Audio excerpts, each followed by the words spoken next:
Sveiki, mielieji. Istorijos prie kavos. Šios dienos istorija Michailo Lamburgo rytas.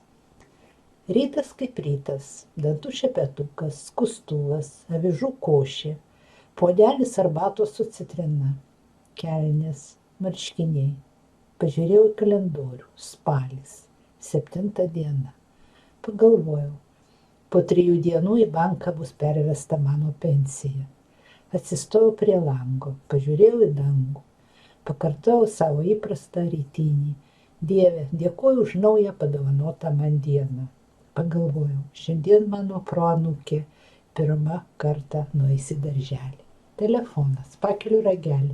Jau žinai? Paklausė anūkas. Apie ką? Paklausiau aš. Karas. Kur? Paklausiau aš.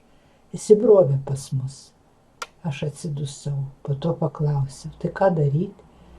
Kariauti, atsakė anūkas. Kaip teko mano tėvui, kaip teko tau, tėvui mano tėvo. Aš paklausiau dar kartą. Karas? Ir vėl, ir vėl. O kaipgi dabar aš? Palauk namie. Laukti? Ko laukti? Kol aš grįšiu arba negrįšiu. Negrįši? Grįšiu, seneli, grįšiu. Iš pradžių man norėjosi verkti, bet gavosi ne verksmas, o staugimas. Ir tada nustojus staugti, aš grįžau prie lango ir šūktelėjau. Dieve, kiekgi dar?